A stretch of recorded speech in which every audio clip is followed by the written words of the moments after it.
Hello everyone and welcome back to a new week of Road to VGC Worlds 2016.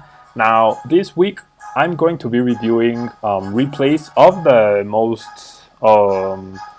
the best games I had during the last 3 tournaments, where I got 2 second places and a 32nd place at the regionals, which means we got almost doubled our amount of championship points during those 3 tournaments. I got 2nd place at a Midseason Showdown, I got 2nd place at a Premier Challenge, and then I got 32nd place at the Regional Championships, which allows me to now have over 300 championship points, which is definitely a number I did not expect to have at this point in the season, where there's still 1 regionals left and there's nationals still to go and another Mid-Season Showdown, plus plenty of Premier Challenges. So we are currently in 2nd place in championship points in Mexico, which for our first season is definitely not bad.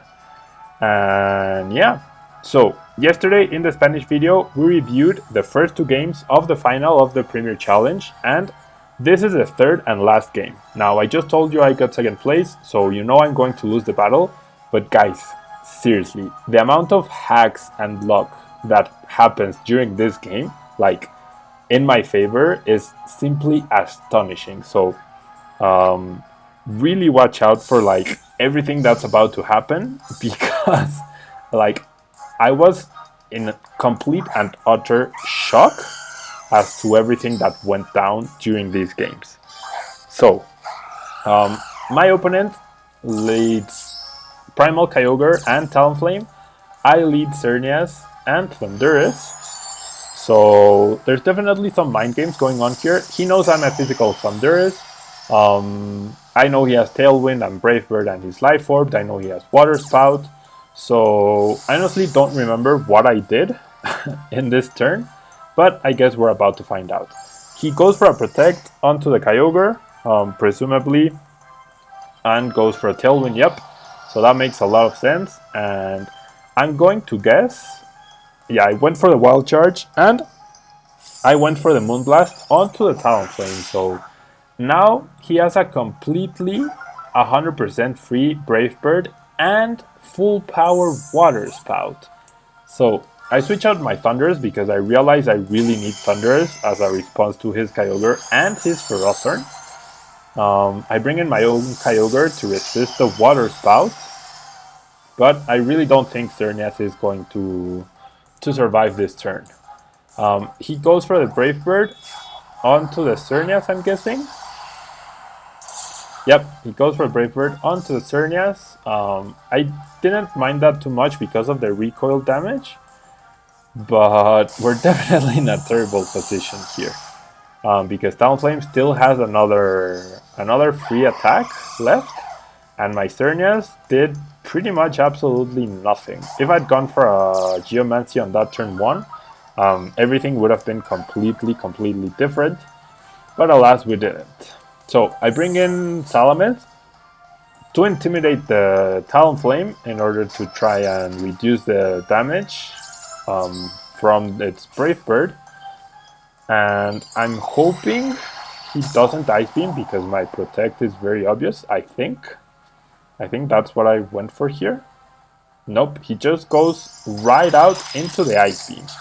So I'm now down 2-4.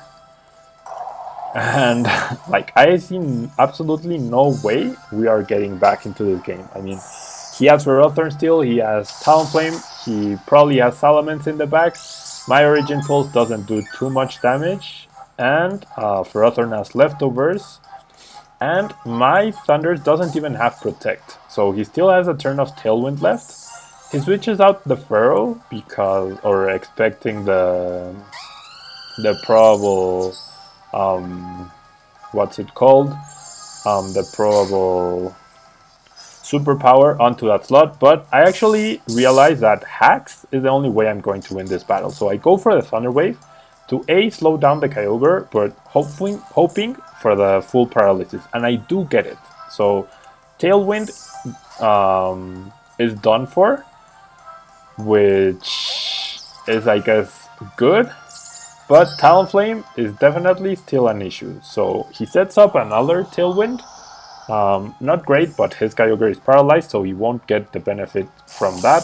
I did go for the Wild Charge onto the Kyogre slot, so I will receive a lot of recoil damage from the Iron Barbs and the Life Orb and the Wild Charge recoil. But thankfully my Origin Pulse doesn't miss once again, so I'm able to take down Talonflame and really reduce the HP on that Ferrothorn. So slowly but surely I'm getting back into this. I mean, it's still a very, very long way to go in order for me to win this match, especially when I see Salamence here. So once again, I think I come to the conclusion that Hacks is the only thing that's going to save me here. So I believe I go for a Thunder Wave onto the Salamence. Not entirely sure. Guess we'll find out. He goes for a Protect. I definitely think I went for the Thunder Wave. No, he went for a double Protect. Okay. So stalling out a bit his own Tailwind, I guess. Or scouting for my own Protect. But I realized that I need to make very risky plays in order for me to get back into this game. So now I can potentially superpower the Ferrothorn, which is the biggest threat. But I'm hoping I predicted the switch out. I protected my own Kyogre because his Salamence was definitely going to target that, or so I thought. So I did predict the switch. I go for a Thunder Wave onto Salamence. I definitely needed the Hacks in my favor once again, and I get it. So now his Salamence is like everything is lower than I am, and now I'm able to Wild Charge the Kyogre, but I don't get the KO. Because of the Intimidate from Salamence, I barely missed on the KO. I was really counting on that KO. At least I did go for the sure Ice Beam, but after the first couple of turns, I really cannot believe it's down to a 1 versus 2. Now, these last few turns are key. I want you to check how much HP I have left on my Kyogre, okay? I quickly came to the realization that I needed to KO both Pokemon potentially at the same time. So I figured Water Spout was the best way to accomplish this. But instead, I went for the Origin Pulse. So I take down his Kyogre, which is great. He will get Leftovers Recovery, and now check out the HP I have on my Kyogre. 110 out of 176. If you do the calculation, you will see that Water Spout is a little bit more powerful than Ice Beam. But it was less powerful than Origin Pulse. So if I had risked the Origin Pulse and connected, I would have won this match. But I went for the safer 100% route of Water Spout, and he told me in the end his Ferrothorn survived with 2 HP. And honestly, after all the full paralysis and everything, like, I played as if I was going to get the hacks I needed in order to get myself back into this game. He definitely got really, really unlucky, but I had to make the plays I made in order to try and get back into the game. So yeah, super close battle, super close battle, and I'm kind of glad that I was able to find my win condition to an extent after those terrible couple of turns. But honestly, he played better than me in every single game. Like the first game, I got really lucky to win. And this game, if I had won it, if I had clicked Origin Pulse and connected, I would have been very, very lucky as well to win that match. So I'm glad he ended up winning out rightfully in the end. And that's Pokemon for you.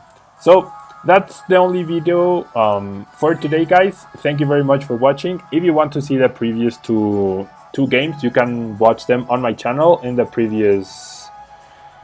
in Spanish in the previous video, but all the text in the screen is in English, so at least you can follow what goes on in the battle if you don't understand Spanish. And yeah, that will be all for today, guys. Thank you very much, and I will hopefully see you tomorrow in Spanish for more highlights of my recent tournament run where I accomplished over 300 championship points.